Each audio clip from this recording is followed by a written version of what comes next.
सभी बच्चों को नमस्कार। और आज का जो टॉपिक है हम लोगों का वो कूलॉम का सदिश निरूपण विधि का टॉपिक है।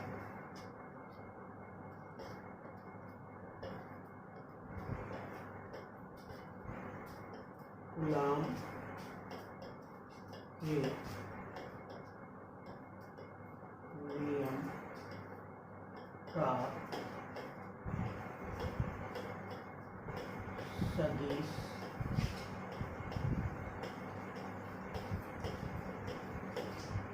निरूपण। तो जो हमने कूलॉम का नियम पढ़ा F इक्वल टू के Q1 Q2 by R square, तो इसका हम लोगों को क्या करना है, सदिश निरूपण करना है। इसका क्या करना है, हम लोगों को सदिश निरूपण करना है। और हम लोगों ने फर्स्ट ईयर में 11th में पढ़ा था सदिश और अदिश। तो सदिश और अदिश में अंतर क्या है? अदिश ये दो शब्दों के मिलने से बना है, अ प्लस दिस, अ प्लस दिस। अ का अर्थ होता है नहीं और दिस का अर्थ होता है दिशा, जिसमें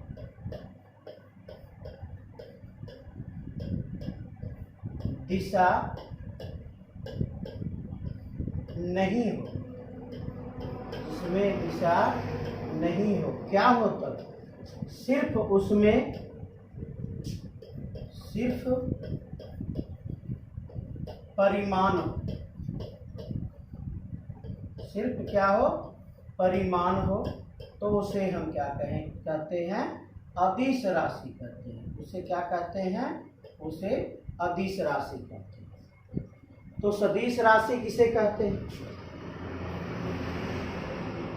तो सदिश राशि कहते हैं वैसी राशि, वैसी भौतिक राशियां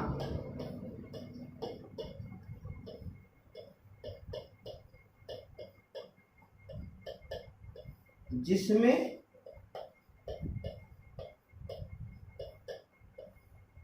दिशा और परिमाण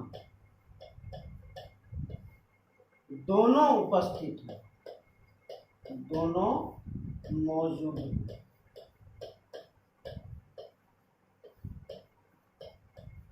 उसे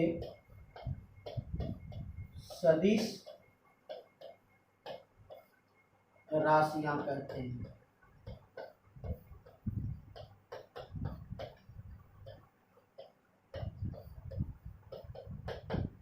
एक छोटा सा आपको उदाहरण देते हैं सदिश और अदिश राशि का, कि आपका दूरी है, क्या है, दूरी। दूरी का परिभाषा क्या होता है? दो स्थानों के बीच की जो लंबाई होती है उसे क्या कहते हैं, दूरी कहते हैं। जैसे यहाँ पर एक स्थान है, एक स्थान A है, दूसरा स्थान आपका B है, लेकिन जो सड़क गया है वो इधर से गया है, उसके बाद इधर गया है, फिर इधर गया है, फिर इधर गया है, फिर इधर गया है। तो ये क्या कहलाया? दूरी कहलाया। क्यों कहलाया? इसकी कोई निश्चित दिशा नहीं है, इसकी कोई निश्चित दिशा नहीं है। यह किसी ओर भी चल रहा है या दिशाहीन है, लेकिन इसमें परिमाण है कि वो कुछ किलोमीटर चला होगा, जैसे ये 10 किलोमीटर चला। तो इसको हम क्या कह देते हैं? इसको हम लोग परिमाण कह देते हैं, और इसको परिमाण कहते हैं, और इसमें दिशा नहीं है। तो ये कैसी राशि कहलाएगी? ये अदिश राशि कहलाएगी।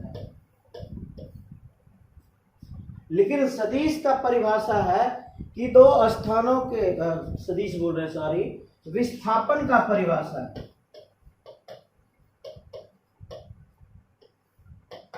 विस्थापन का परिभाषा क्या है कि दो स्थानों के बीच की न्यूनतम दूरी को विस्थापन कहते हैं। अगर आपके पास ये 3 पॉइंट है तो आप इधर से भी जा सकते हो और आप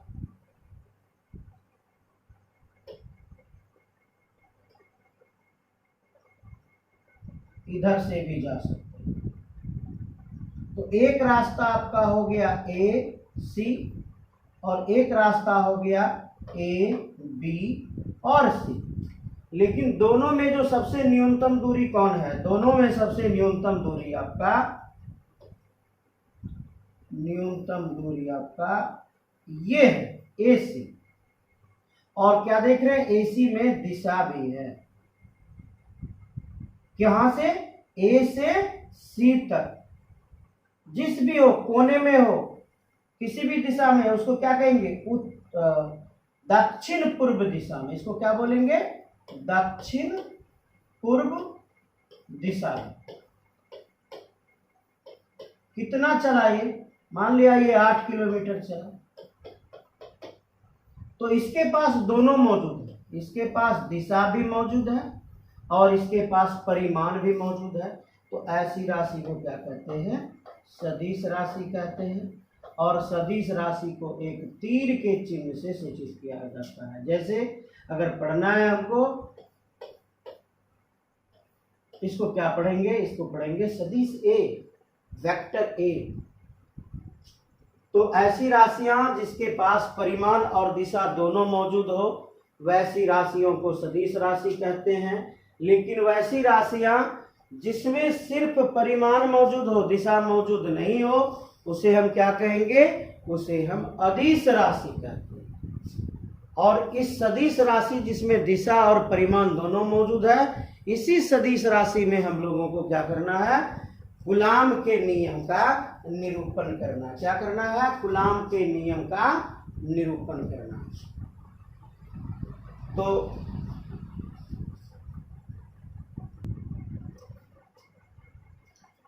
मान लिया जाता है कि आपके पास दो सदिश राशि, एक का नाम है Q1 और एक का नाम है Q। आपके पास दो सदिश राशि है, दो सदिश कहते हैं, सॉरी, दो बिंदुवत आवेश है। एक बिंदुवत आवेश का नाम Q1 है और दूसरा बिंदुवत आवेश का नाम Q2। अगर इसे आपको सदिश निरूपण में प्राप्त करना है तो हर हाल में आपको इसका स्थिति सदिश ज्ञात करना होगा। क्या ज्ञात करना होगा? इसका स्थिति सदिश ज्ञात करना होगा। और स्थिति सदिश ज्ञात करने के लिए इसको हमें क्या, कहाँ ले जाना होगा? इसका हमें ग्राफ बनाना होगा। क्या करना होगा? इसका हमें ग्राफ बनाना होगा, जिसे हम क्या कहते हैं? कार्तीय चिन्ह परिपाटी। क्या कहते हैं इसको? कार्तीय चिन्ह परिपाटी।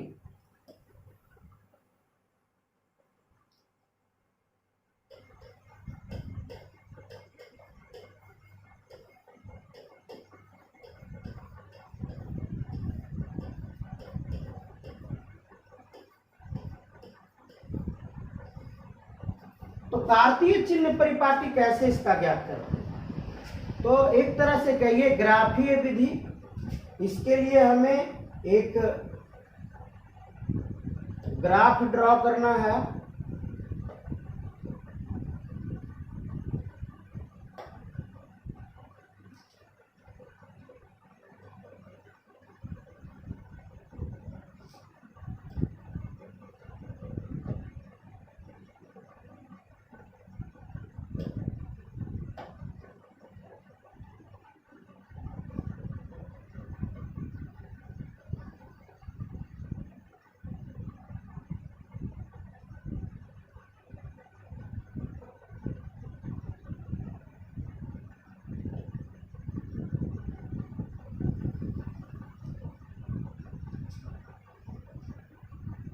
इसको क्या कहते हैं?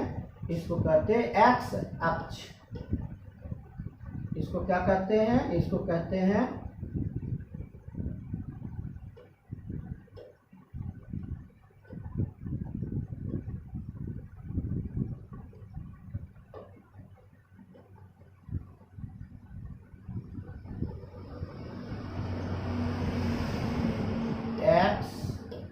एक्सिस, इसको क्या कहते हैं वाई एक्सिस।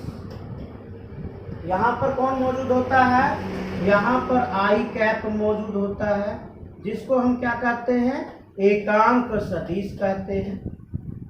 और इसका काम क्या है, दिशा बताना, दिशा बतलाना। यहाँ पर कौन मौजूद होता है, तो जे कैप, इसका काम क्या है दिशा बतलाना।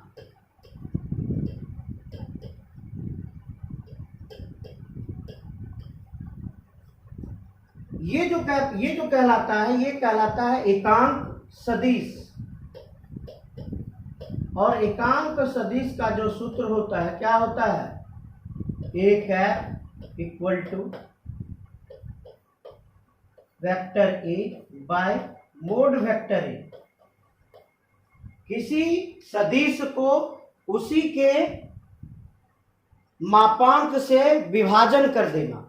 किसी सदिश को यदि उसी के मापांक से विभाजित करते हैं तो हमें जिसकी प्राप्ति होती है उसे एकांक सदिश कहते हैं। उसे क्या कहते हैं, एकांक सदिश कहते हैं।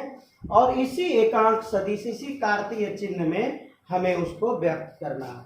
तो ये आपका क्या हो गया, ये आपका मूल बिंदु हो गया, मूल बिंदु ओ। क्या हो गया, ये मूल बिंदु ओ हो गया। और यहीं पर दो सदिश आपका Q1 Q2 है, तो इसको हमें क्या देना होगा, स्थिति सदिश देना होगा। स्थिति सदिश उसका प्राप्त करना होगा। तो स्थिति सदिश प्राप्त करने के लिए हमें क्या करना है, तो हमें इन्हें मूल बिंदु से मिलाना होगा।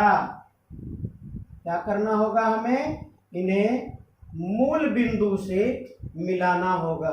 फिर ये स्थिति सदिश है, इसको आपको मूल बिंदु से मिलाना होगा।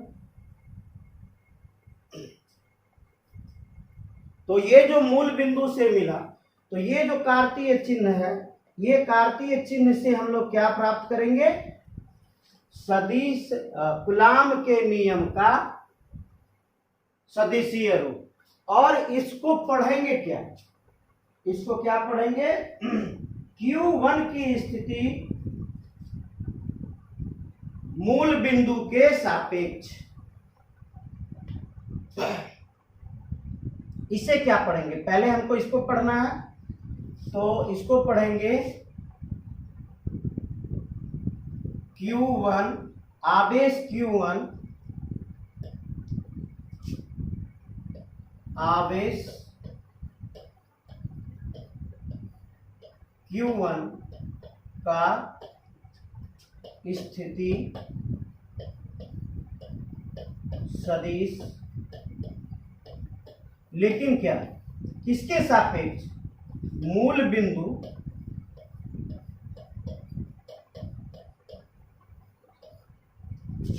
O के सापेक्ष, O के सापेक्ष। तो इसका नाम क्या देंगे, इसका नाम देंगे, स्थिति सदिश को R से सूचित करते हैं, सदिश R। तो हमारे पास दो स्थिति सदिश है, तो इसका नाम देते हैं R1। तो इसको क्या पढ़ेंगे, सदिश R1।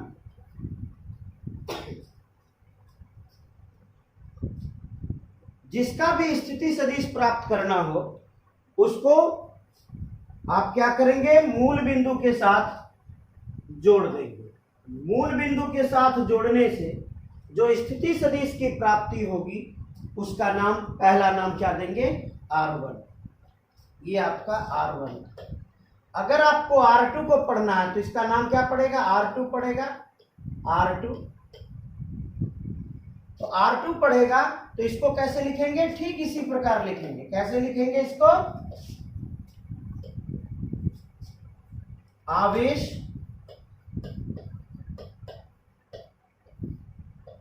Q2 का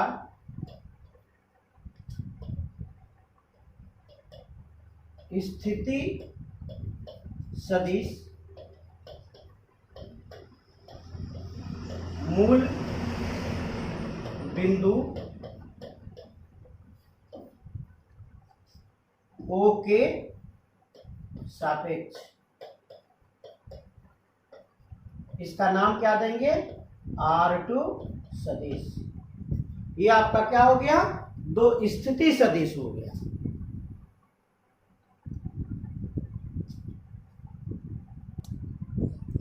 यहां सीधा देखिए क्या, O से शुरुआत करते हैं और कहां पहुंचते हैं? Q1 के समीप पहुंच जाते हैं।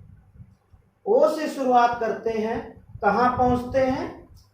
Q2 पर पहुंच जाते हैं। तो हम लोगों की जो शुरुआत है कहां से है? मूल बिंदु O से है। अब आपको यदि कह दे कि हमें Q1 से Q2 के पास जाना, यहां से हम O से कहां चले गए थे? Q1 के पास चले गए थे, एक निश्चित दिशा में गए थे, एक निश्चित दूरी तय करके गए थे। इसका नाम क्या पड़ा था? स्थिति सदिश पड़ा था। ठीक उसी प्रकार हम O से Q2 के पास गए थे, एक निश्चित दिशा में गए थे, एक निश्चित दूरी को तय करके गए थे। तो हम क्या Q1 से Q2 के पास भी तो जा सकते हैं, या Q2 से Q1 के पास भी तो जा सकते हैं। यदि हम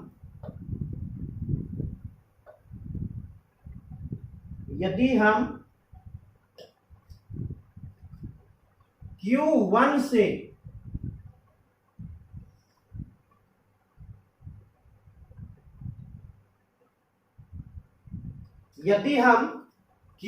से Q2 के पास जाते हैं तो हम उसको क्या पढ़ेंगे? किसके पास गए? 2 के पास गए। शुरुआत कहां से हुई? 1 से शुरुआत हुई।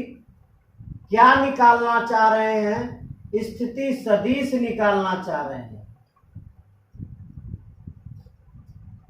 यदि हम कहां गए? Q1 से Q2 के पास गए, तो इसकी स्थिति सदिश को ज्ञात करने के लिए कैसे लिखते हैं? जहां गए उसका अंक पहले, जहां से शुरू हुआ उसका अंक बाद में। गौर से समझिएगा इसको कि यदि हमको स्थिति सदिश ढूंढना है तो जहां से शुरुआत हुई, जहां को गए उसका अंक पहले, जहां से शुरुआत हुई उसका अंक बाद में। सदिश R21, इसको क्या पढ़ेंगे? सदिश R21। अब तो इसको लिख लीजिए पहले।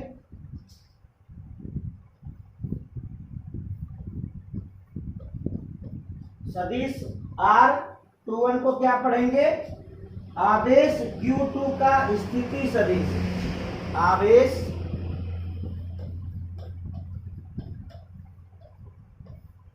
Q2 का स्थिति सदिश। क्या स्थिति सदिश? तो ऊपर भी देखिए Q2 का स्थिति सदिश, लेकिन किसके सापेक्ष? तो मूल बिंदु के सापेक्ष। तो मूल बिंदु के सापेक्ष क्यों भाई? तो हमारी शुरुआत मूल बिंदु से हुई, इसीलिए मूल बिंदु के सापेक्ष। लेकिन हमारी शुरुआत यहाँ किससे हुई है? Q1 से हुई है, तो क्या लिखेंगे? स्थिति सदिश Q1 के सापेक्ष। ये कौन सी स्थिति सदिश थी?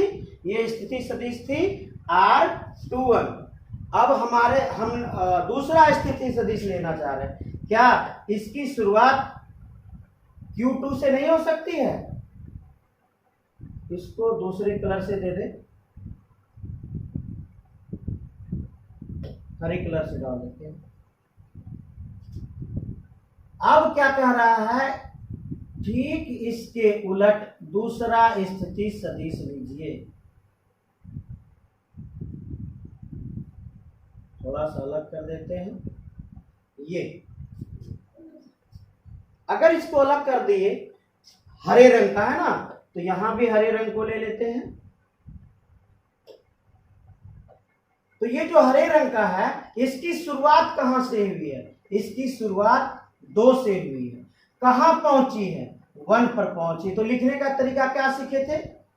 जहां पहुंची उसको पहले, जहां से शुरू हुआ उसको बाद में, स्थिति सदिश आर। तो जो हरे रंग की जो लाइन है, इसको हम क्या पढ़ेंगे? इसको पढ़ेंगे स्थिति सदिश 1 2।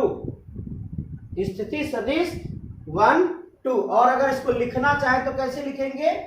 सदिश आर 1 2 आवेश Q1 का स्थिति सदिश, लेकिन किसके सापेक्ष? Q2 के सापेक्ष।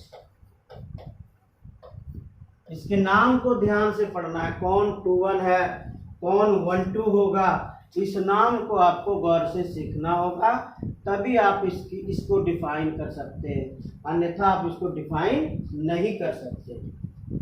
तो R12 और R21, R21 कैसे पढ़ेंगे?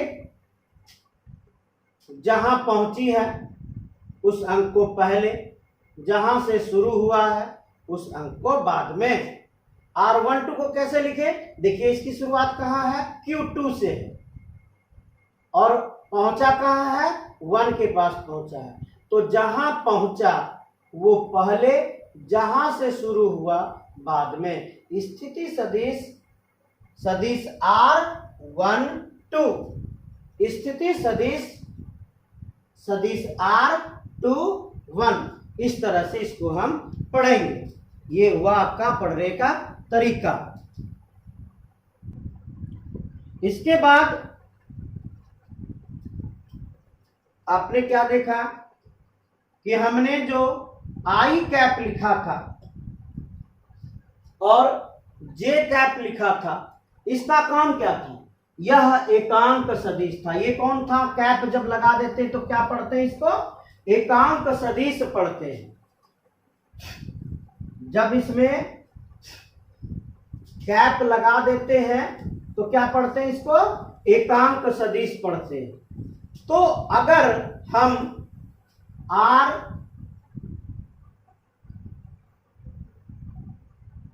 R21 लिखना चाहें,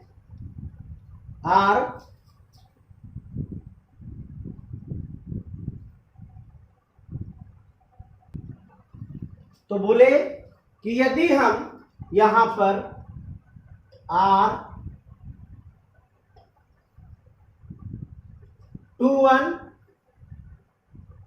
लिखें और इसके ऊपर एकांक सदिश कैप डाल दें।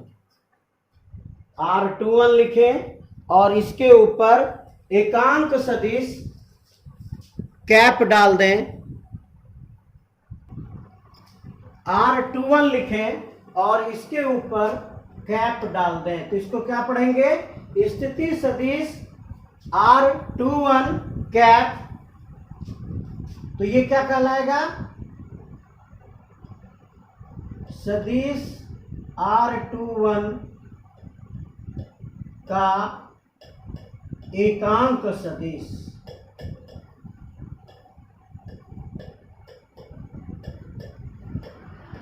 यदि हम R12 पर कैप डाल दें तो ये क्या बतलाएगा? स्थिति सदिश 1 2 का एकांक सदिश।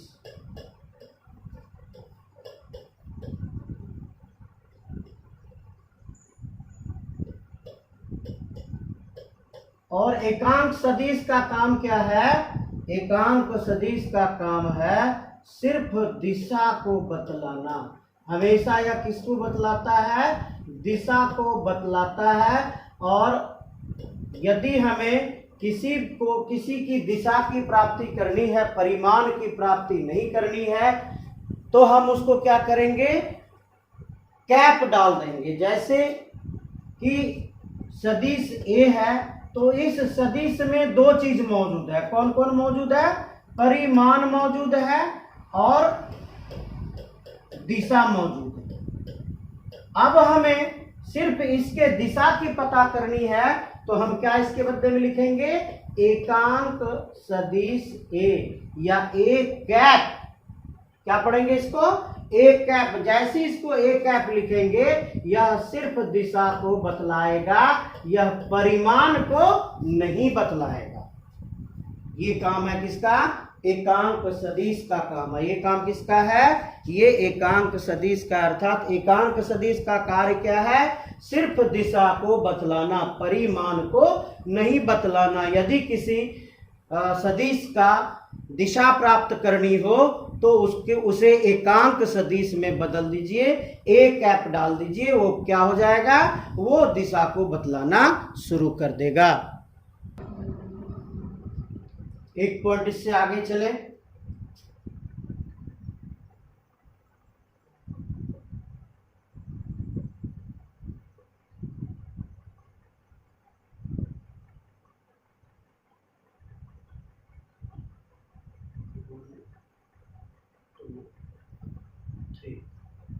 एक स्टेप इससे आगे चलते हैं। हमारे पास दो आवेश है। एक आवेश का नाम Q1 है, एक आवेश का नाम Q2 है। ये क्या है, ये बिंदु आवेश है। कूलाम के नियम में बिंदु आवेश ही होते हैं, और उस बिंदु आवेश को जो मिलाने वाली रेखा होती है,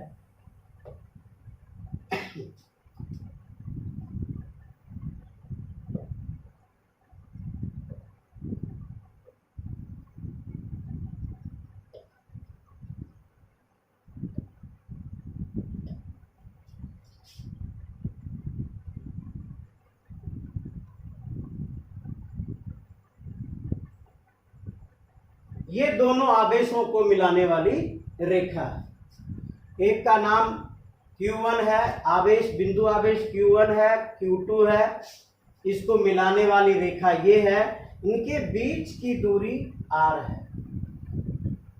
इनके बीच की दूरी कितनी है, इनके बीच की दूरी R है।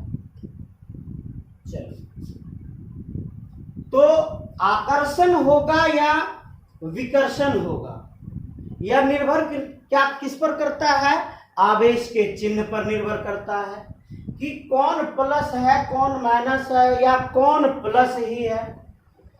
यदि हम इसे धन आवेश ले लें और इसे भी धन आवेश ले लें, तो इन दोनों के बीच जो स्थिति उत्पन्न होगी, वह स्थिति किसकी उत्पन्न होगी, विकर्षण की।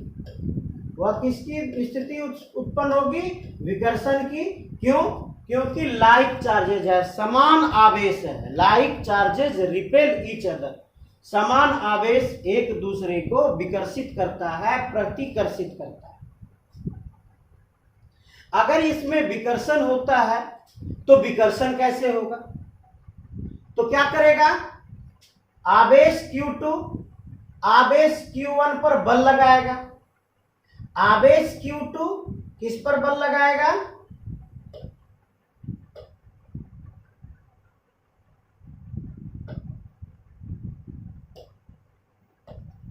आवेश Q2 Q1 पर बल लगाएगा। नहीं आया,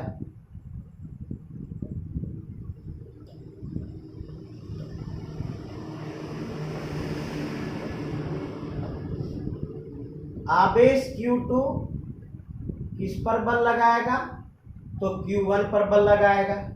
किस ओर बल लगाएगा, तो दूर भगाने की ओर बल लगाएगा। Q2 किस पर बल लगा रहा है, Q1 पर बल लगा रहा है। किस तरह का बल लगा रहा है, विकर्षण का बल लगा रहा है। अगर वह विकर्षण का बल लगा रहा है तो स्थिति क्या उत्पन्न होगी, यह दूर भागना शुरू करे। कौन, Q1 दूर भागना शुरू करेगा।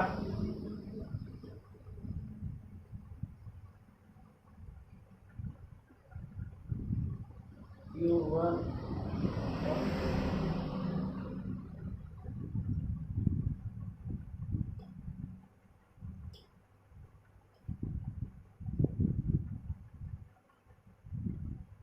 जी, ये आपका कौन सा बल लगा, दूर भगाने वाला बल लगा। ये जो बल लग रहा है ये बल दूर भगाने वाला बल लग रहा है। कौन भगा रहा है, Q2 लगा रहा है किसके ऊपर, Q1 के ऊपर। Q2 किसके ऊपर लगा रहा है, Q1 के ऊपर लगा रहा है। ये यहाँ पर Q1 है और Q2 इसके ऊपर बल लगा के क्या करना चाह रहा है, दूर भगाना चाह रहा है। तो इसको पढ़ेंगे कैसे, तो बल कौन लगा रहा है, Q2 लगा रहा है। किस पर लग रहा है, तो Q1 पर लग रहा है।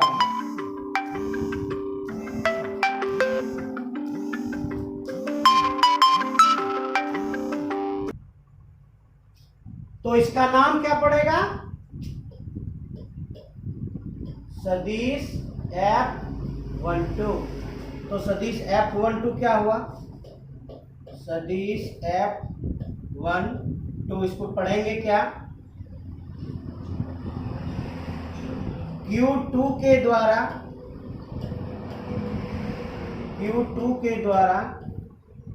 Q1 पर लगाया गया बल।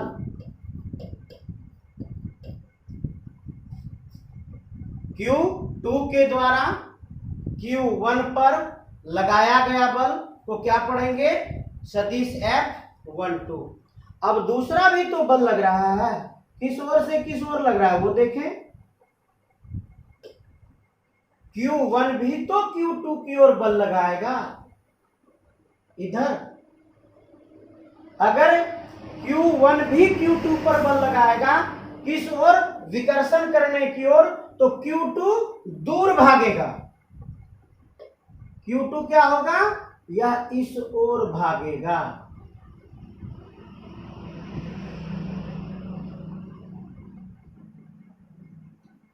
इस ओर भागेगा।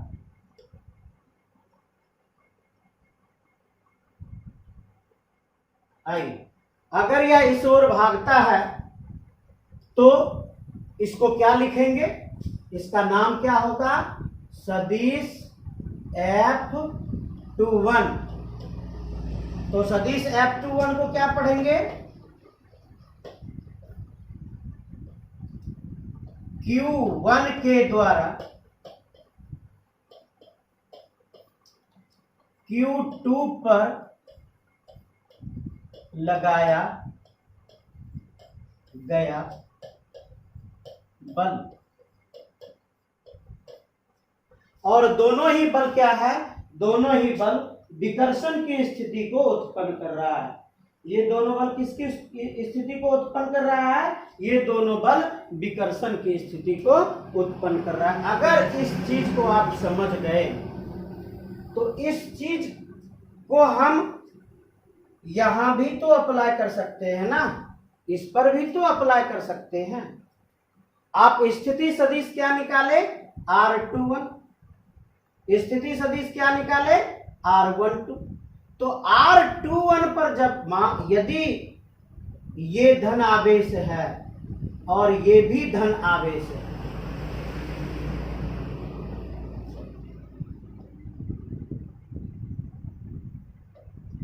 ये भी धन आवेश है और वो भी धन आवेश है, तो प्रतिकर्षण बल तो लगेगा।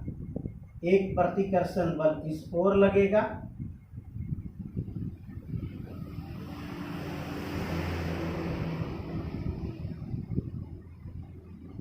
और दूसरा प्रतिकर्षण बल, पीला वाला है ना, दूसरा प्रतिकर्षण बल इस ओर लगेगा।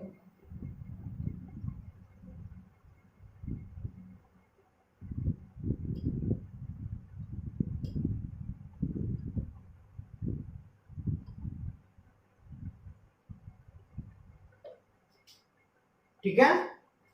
अगर ये दोनों प्रतिकर्षण बल लग रहा है तो इसको क्या लिखेंगे हम लोग, सदिश F लिखेंगे। इसको भी क्या लिखेंगे, सदिश F लिखेंगे। अब इसका नामांकन करेंगे।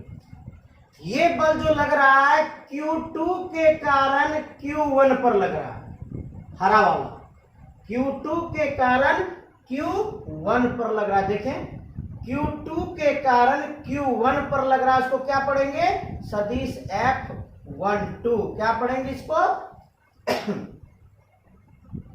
1 2, इसको क्या पढ़ेंगे 2 1।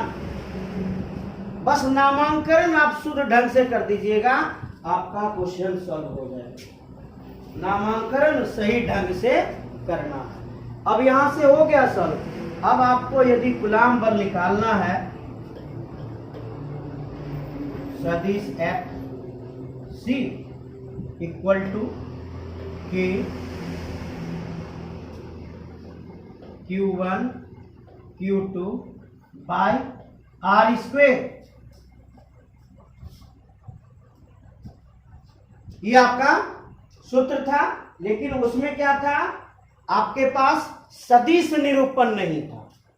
तो सदिश निरूपण जब करेंगे तो इसका नाम क्या देंगे, या तो 1 2 देंगे या तो 2 1 देंगे। अगर इसको हम 1 2 दे दें तो ये क्या मिला आपको, ये जो K Q1 Q2 है, इसको क्या कहते हैं, इसको परिमाण कहते हैं। क्या कहते हैं, इसको परिमाण कहते हैं।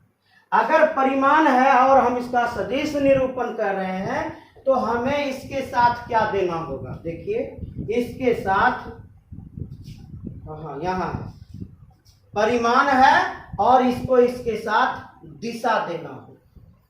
क्या देना होगा, इसको इसके साथ दिशा देना होगा। तो दिशा देने के लिए हम लोग अभी क्या सीखे कि यदि किसी को दिशा देना है तो उसको एकांक सदिश दे दीजिए। क्या दे दीजिए, एकांक सदिश दे दीजिए। तो एकांक सदिश हमारे पास स्थिति सदिश कौन है, स्थिति सदिश हमारे पास R, ये 1 2 है ना, 1 2 एकांक सदिश कैप,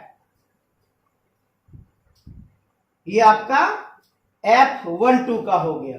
यदि आपको F21 को पढ़ना है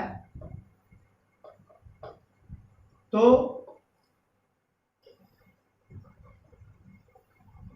F21 को पढ़ना है, तब फिर क्या करेंगे, सेम उसी प्रकार से लिखेंगे K Q1 Q2 by R square. अब इसको क्या देना है, दिशा देना है। दिशा देने के लिए हम क्या कर देंगे, 2 1 कैट।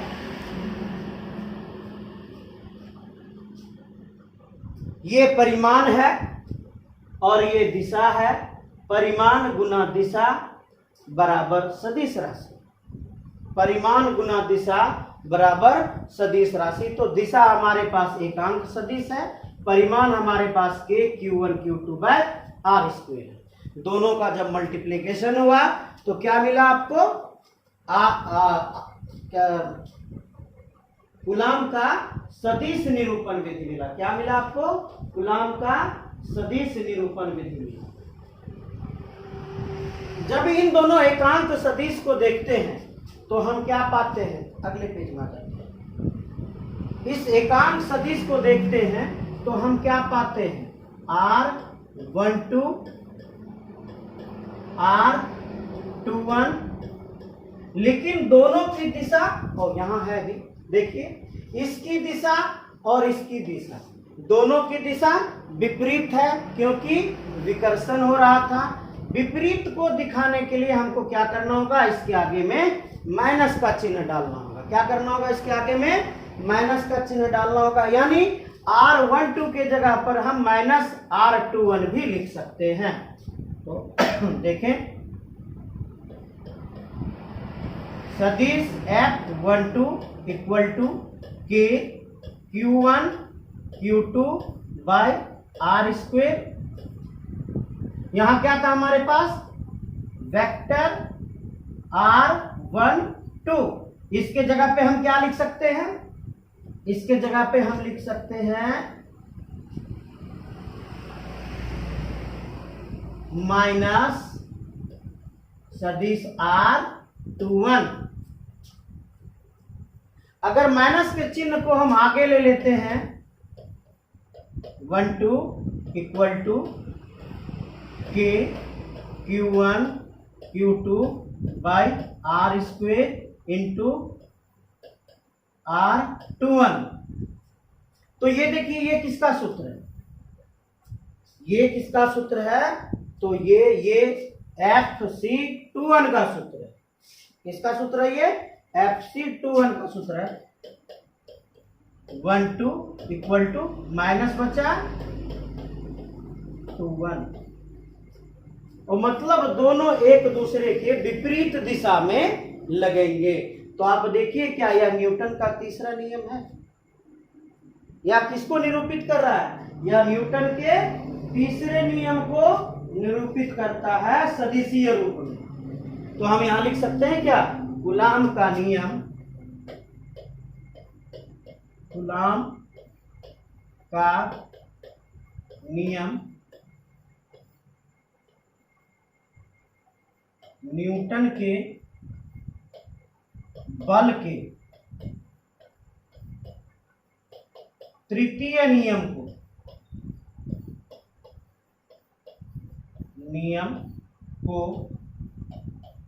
निरूपित करता है।